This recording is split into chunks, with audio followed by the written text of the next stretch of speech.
بسم اللہ الرحمن الرحیم۔ شروع اللہ کے نام سے جو بڑا مہربان اور نہایت رحم کرنے والا ہے۔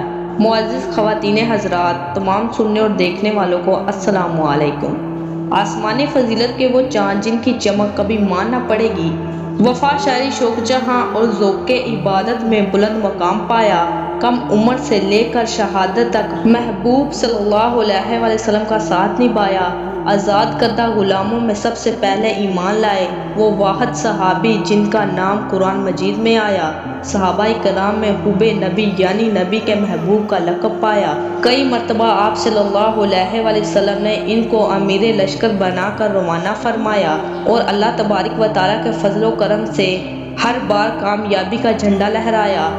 آپ کی غلامی میں آنے والے، شفقتوں اور محبتوں میں پروان چڑھنے والے اس غلام کا نام سیدنا حضرت زبیر بن حارثہ رضی اللہ تعالیٰ عنہ ہے۔ یہ شرف اور شان کسی کو حاصل نہیں۔ آپ کو یہ شرف کیسے حاصل ہوا اور آپ کی سیرت کے حسین پہلو کیا ہیں، آئیے جانتے ہیں۔ سب سے زیادہ جو واقعہ آپ کے بلند ترین اخلاق کی شہادت دیتا ہے، وہ حضرت زید بن حارث رضی اللہ تعالیٰ عنہ کا ہے۔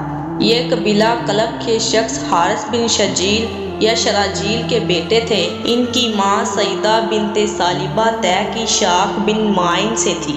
جب یہ 8 سال کے تھے، اس وقت ان کی ماں انہیں اپنے میکے لے کر گئی۔ وہاں بنی قیس بن جسر کے لوگوں نے ان کے پڑاؤ پر حملہ کیا اور لوٹ مار کے ساتھ جن آدمیوں کو وہ پکڑ کر لے گئے، ان میں حضرت زید بن بھی تھے۔ پھر انہوں نے طوائف کے قریب عکاظ کے میلے میں لے جا کر ان کو بیچ دیا۔ خریدنے والے حضرت ختیجہ رضی اللہ تعالیٰ عنہ کے بھتیجے حکیم ابن حزام تھے۔ انہوں نے مکہ لا کر اپنی پھوپھی صاحبہ کی نظر کر دیا۔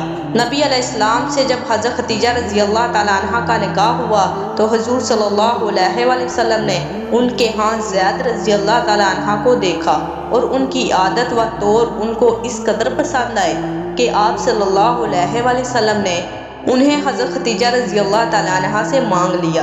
اس طرح یہ خوش قسمت لڑکا اس خیر اخلاق ہستی کی خدمت میں پہنچ گیا جسے چند سال بعد اللہ تعالیٰ نبی بنانے والا تھا۔ اس وقت زید رضی اللہ تعالیٰ عنہ کی عمر 15 سال کی تھی۔ کچھ مدت کے بعد ان کے باپ اور چچا کو پتہ چلا کہ ہمارا بچہ مکہ میں ہے۔ وہ انہیں تلاش کرتے ہوئے نبی صلی اللہ علیہ وسلم تک پہنچے اور عرض کیا کہ آپ جو فدیہ چاہیں ہم دینے کے لیے تیار ہیں، آپ ہمارا بچہ ہمیں دے دیں۔ حضور صلی اللہ علیہ وسلم نے فرمایا، میں لڑکے کو بلاتا ہوں اور اس کی مرضی پر چھوڑے دیتا ہوں کہ وہ تمہارے پاس جانا چاہتا ہے یا میرے پاس رہنا چاہتا ہے۔ اگر وہ تمہارے پاس جانا چاہے گا تو میں کوئی فدیہ نہ لوں گا اور اسے یوں ہی چھوڑ دوں گا، لیکن اگر وہ ہمارے پاس رہنا چاہے تو میں ایسا آدمی نہیں ہوں کہ جو شخص میرے پاس رہنا چاہتا ہو اسے خواہ مخواہ نکال دوں۔ انہوں نے کہا، یہ تو آپ نے انصاف سے بھی بڑھ کر درست بات فرمائی ہے، آپ بچے کو بلا کر پوچھ لیجئے۔